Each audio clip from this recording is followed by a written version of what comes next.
Um, Imagine stepping onto a unicycle for the very first time.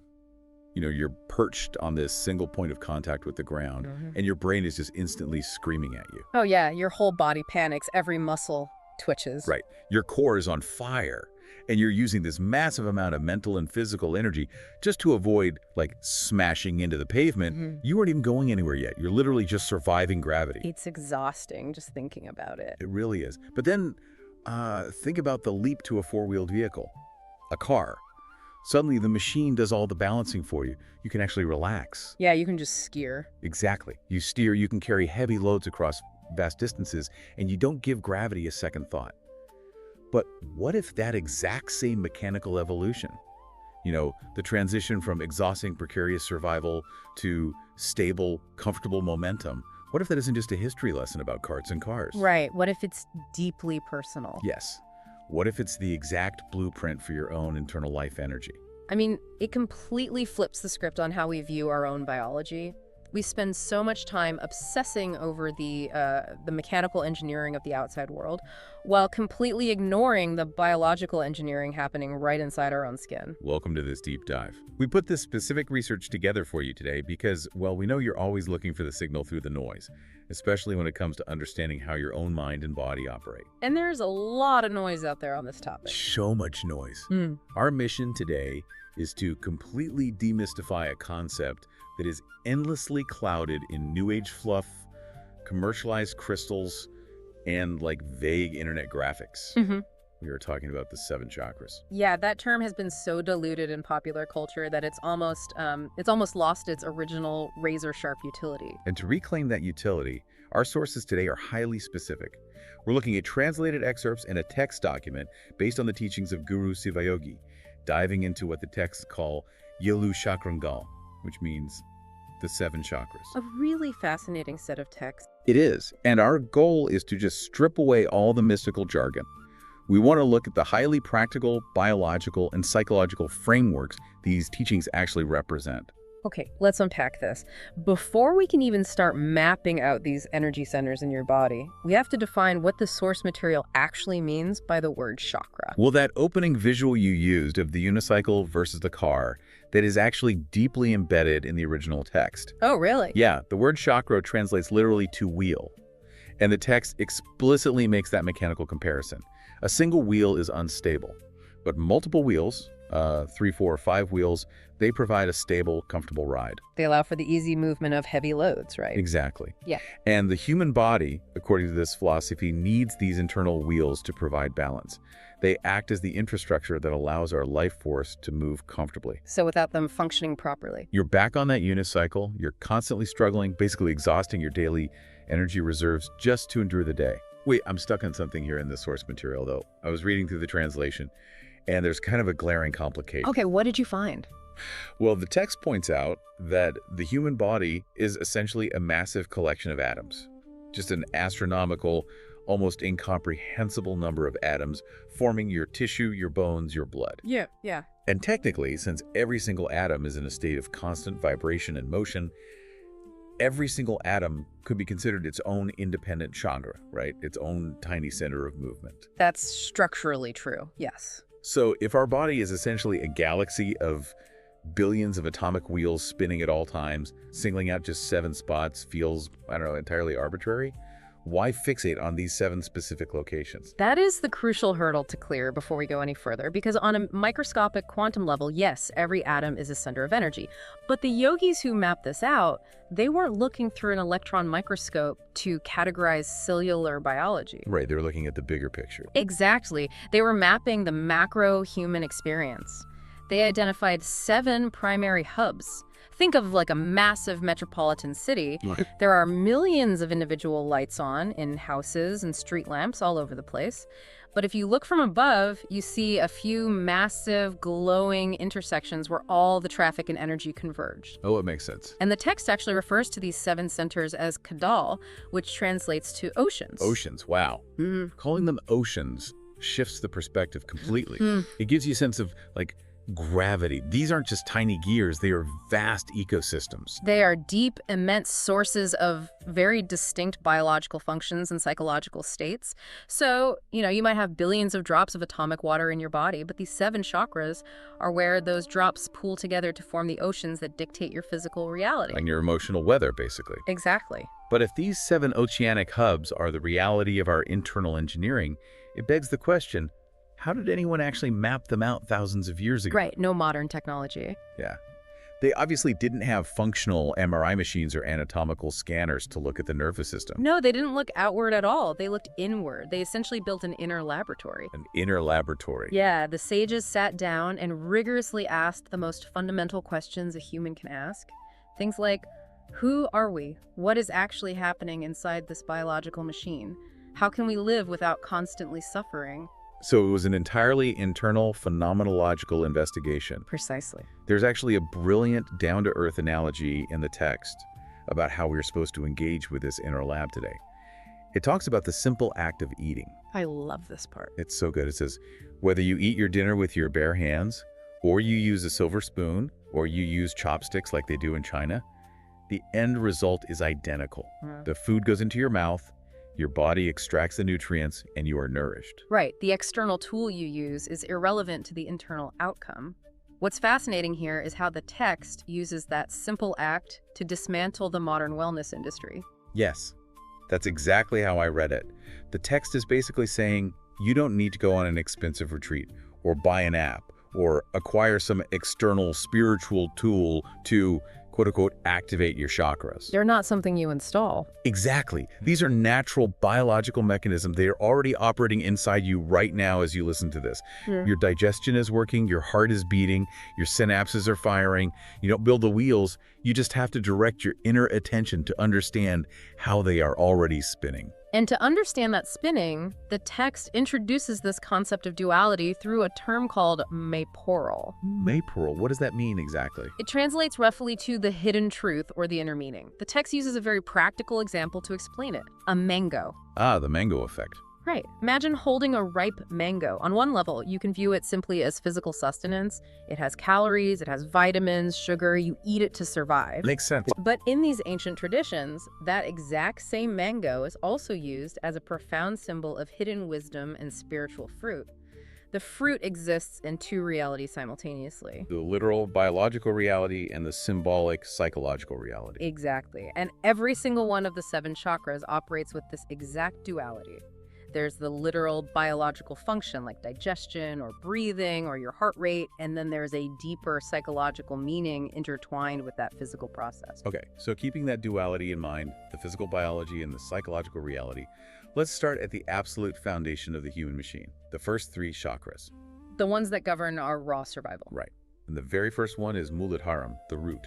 This one is located right at the base of the torso, situated between the excretory and reproductive organs. And the text does not sugarcoat this center at all. I mean, it is incredibly pragmatic. Muladhara is the literal bedrock of human continuation. Yeah, it's tied entirely to basic survival. Survival, reproduction, and lust, which the text calls kama. It points out that just as a plant naturally drops seeds into the dirt to ensure another plant grows, human beings are biologically driven to create other human beings. It's the raw, unfiltered engine of the species. It doesn't care about your career goals or your philosophy. It just wants the genetic line to continue. But reading that made me pause. Because if the absolute base of our existence is just a roaring engine of unfiltered lust and survival, how are we building cities and writing poetry? Right. Why aren't we just chaotic animals? Yeah. Why aren't humans just acting entirely on animal instinct every second of the day? Where is the biological brake pedal? The brake pedal is the 2nd chakra, Swadhisthana. Okay, Swadhisthana. It's located just above the root. And the name itself is the giveaway here. It's linked to the word Swadhinam, which translates to autonomy or self-control. This is the mechanism that moderates that animal instinct. But how does it actually do that? I mean, it's one thing to say, oh, this is the center of control, but what is the actual mechanism that stops us from being purely reactive creatures? Well, the text makes a really profound biological connection here. Swadhisthana is inextricably linked to the breath. The breath. Yes, think about it. When an animal is panicked or driven by raw instinct, its breath is shallow and rapid. True. But humans have this unique ability to consciously alter their breathing.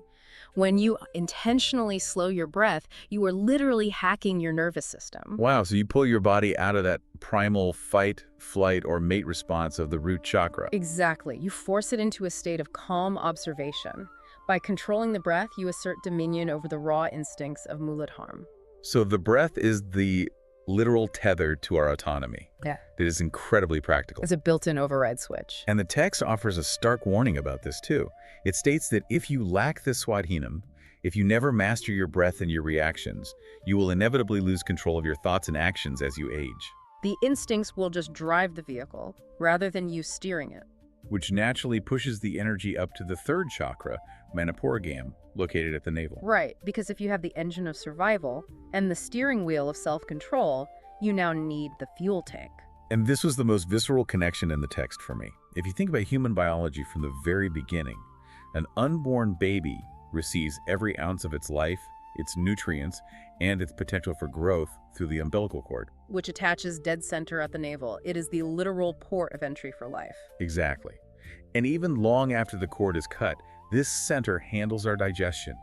It breaks down the food we eat, absorbs the nutrients, and provides the physical fuel that keeps the bottom two chakras functioning. In mythology, they often symbolize this as a glowing fire or a lotus at the belly. But biologically, it is your furnace. Right. If your navel isn't processing energy efficiently, your root loses its drive, and your self-control centers simply lack the caloric and energetic power to function. We really need to pause and look at what those first three centers represent as a whole. Okay, let's recap them. You have reproduction and survival at the root, you have the conscious moderation of that energy through breath at the second, and you have the intake of fuel at the navel. And what connects all three of these is that we have a degree of conscious, voluntary interaction with them. Right, precisely. We choose when to eat. We can choose to regulate our breathing. We can actively practice self-control over our impulses. But as we move higher up the body, we cross a massive biological threshold. We leave the systems we can control, and we enter the autonomous engines.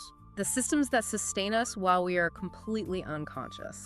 Which brings us to the fourth chakra, Anahata, located in the heart area. The defining characteristic of Anahata in the text is the word Anathe, which means spontaneous or operating without a master.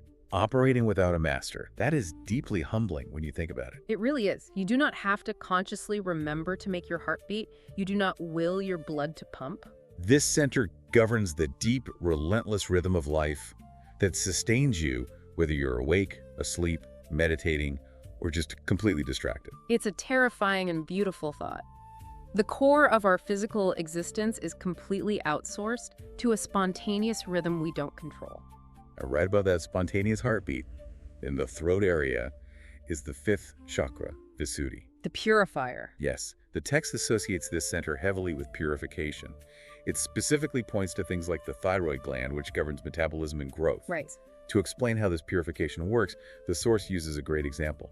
If you are eating a delicious piece of fruit and you accidentally bite into a bitter, toxic seed, your body's immediate, uncontrollable instinct is to spit it out. It's a visceral cellular rejection of what doesn't serve the organism. It operates entirely like the body's built-in spam filter. It sounds exactly like a spam filter. Oh, that's a perfect analogy. Yeah, it constantly sorts through what comes into our system. But it's not just sorting food. The Vishuddhi is constantly scanning everything coming in. It sorts the air you breathe, the biochemical signals in your bloodstream. And on a psychological level, it sorts the information and emotional input you receive. Right. It meticulously keeps the vital nutrients and data you need to thrive. And it forcefully attempts to toss out the biological and emotional junk. This raises an important question for anyone trying to understand their own mind. What's that? Well, when you consider the relentless, spontaneous beating of the heart at Anahata, combined with the constant, invisible sorting of the spam filter at Vishuddhi, you have to wonder how much of our daily existence is being seamlessly managed on absolute autopilot. Wow, probably most of it. Exactly. We walk around with this immense ego thinking we are the conscious masters of our universe, yet our very survival relies second by second on vast autonomous engines that we don't even operate. It completely shrinks the ego. We're just like surfing on top of these massive, ancient biological waves. We really are. So if the lower chakras secure our survival and fuel, and the middle chakras autonomously filter and circulate that life force, where does that leave our conscious minds? This brings us to the command center. The sixth chakra, Ajna, located at the eyebrow center. The text introduces Ajna as the birthplace of thoughts. Now, it clearly acknowledges that the physical mechanics of thought happen in the tissue of the brain, but it points to this center as the spiritual and energetic wellspring of human intellect. And to explain how this intellect actually functions, the text references the Shiva-Parvati philosophy. Which sounds intense, but we don't need a degree in ancient mythology to grasp this. No, not at all. Simply put, in this philosophy, Parvati represents raw, moving, kinetic energy, while Shiva represents pure, still, observing consciousness. Okay, so energy and observation. Exactly. It's the ultimate meeting point. Throughout the lower chakras, energy is doing a lot of physical work, digesting, breathing, pumping blood. But at the Ajna center, that kinetic energy finally meets pure awareness. It is the exact moment a raw biological impulse transforms into a conscious, articulated thought. Here's where it gets really interesting. Because as powerful as the intellect is, Ajna is not the final destination. It is not the peak of the mountain. No, the absolute peak of the system is the seventh chakra, Sahasrara, Which is famously referred to as the thousand-petaled lotus. located at the very crown of the head. The imagery alone implies an infinite expansion of connectivity. But what really struck me in the translation is the stern warning attached to this center. Yes, they are very clear about this. The text is adamant that this highest state of awareness is absolutely not under your direct control. You cannot force it open through sheer willpower. Because the moment you try to force it, you are using the ego of the Ajna center, which immediately disqualifies you from reaching Sahasrara. So the catch-22. Basically, you can only experience the crown as a byproduct of mastery. But what does mastery actually look like in the real world? It sounds so abstract. Well, mastery means you have brought the lower six wheels into total harmony. Okay, so practically speaking. It means you aren't a slave to the primal urges of the root. You have utilized your breath to maintain self-control. Your digestion is processing fuel efficiently. And your heart and your internal filters are functioning without the friction of chronic stress. Exactly. When you eliminate the biological and emotional noise from the lower floors of the building, all of your life energy naturally flows upward without resistance. And when that happens, the text says the Sahasrara clearly reveals your deepest inner architecture. You suddenly understand your past karmas, your ingrained behavioral loops, and your truest nature. It is pure, unobstructed observation. It is the ultimate diagnostic view of yourself. It really is. But after spending all this time meticulously breaking down these 7 distinct centers, from the primal root all the way to the thousand-petaled crown, the source material delivers a massive philosophical rug pull. Yeah, if we connect this to the bigger picture, the text reveals that the very idea of 7 separate chakras is actually an illusion. An illusion. And the text shares this profoundly simple analogy to explain why. It says, imagine you're walking barefoot through a field, and you step on a sharp thorn. Ouch. Right, what does it hurt? On a purely physical level, the point of contact is the foot. But does just the foot experience the pain? No, obviously not. Your brain immediately registers the threat. Your heart rate spikes. Your breathing catches in your chest, your mouth might yell out. Right, the entire unified organism experiences the event simultaneously. The foot is just the geographical location of the stimulus. Exactly. And the text uses this to explain that even though ancient sages gave these energy centers 7 distinct names, root, navel, heart, crown, and mapped them to different physical coordinates on the body, they aren't isolated silos. They are merely different expressions of one single unified flow of life energy. So splitting them into 7 distinct wheels was simply an educational tool. It was just a way to help our limited human intellect comprehend a system that is almost infinitely complex. Yes. And the text notes something fascinating about the preservation of this knowledge, too. About how it was written down. Right. Because the single truth of unified energy is so profound, the ancient sages deliberately obscured it. They didn't write it down like a sterile, straightforward medical manual. Oh, they encoded it. They encoded it using complex metaphors, symbols, and the incredibly rich, nuanced grammar of the Tamil language. Why hide it, though? Yeah. Why not just make it easy for people to understand? They did that to prevent intellectual complacency. Think about it, if they just handed you a list of facts, you would memorize it, pass a test, and learn absolutely nothing about yourself. You'd just be reciting data. Exactly. By encoding it in metaphors like the hidden mango, the language forces you to embark on the actual inner investigation. It demands that the knowledge be genuinely experienced in your own body, not just read on a page. Wow. Which brings us to the end of our exploration today. We've taken the concept of the chakras out of the realm of vague mysticism and grounded it in reality. It's incredibly practical once you understand it. It really is. When you strip away the fluff, these 7 centers represent a brilliantly constructed, highly pragmatic map of human biology and psychology. They trace an unbroken path from our most primal drive to reproduce, up through the mechanics of digestion and autonomous heartbeats, all the way to our ultimate capacity for self-awareness. It is nothing less than a complete systems manual for the human organism. And if there's one crucial takeaway from Guru SivaYogi's teachings, remember the analogy of the spoon and the chopsticks. Oh, absolutely. The tools you use to seek self-understanding do not matter. The nourishment is what counts. Right. You don't need to acquire external artifacts or seek out magic fixes to balance your life. This entire intricate laboratory, these 7 vast oceans of energy, is already functioning perfectly inside you right now. You're already on the vehicle. Your only task is to turn your attention inward and learn how the wheels operate. So what does this all mean for you tomorrow morning? How does a 1,000-year-old map of energy centers actually help you navigate a modern Tuesday? That's a great question. We live in an era where chronic anxiety, overwhelm, and burnout are just accepted as baseline reality. But if these 7 centers govern literally everything from our raw physical survival to our highest intellectual thoughts, what if your feelings of burnout aren't actually permanent mental flaws? What if they're just biological congestion? Exactly. What if they are simply a localized traffic jam in one of these specific intersections? Next time you feel that wave of panic or exhaustion creeping in, pause and ask yourself, which of your 7 wheels is currently spinning out of balance? Are you lacking physical fuel at the navel? Have you abandoned the braking power of your breath? Or is your throat's biological spam filter completely clogged with toxic input? Because once you realize that you aren't just desperately trying to balance on a unicycle, but rather navigating a beautifully engineered, multi-wheeled vehicle, the ride suddenly becomes a lot more stable.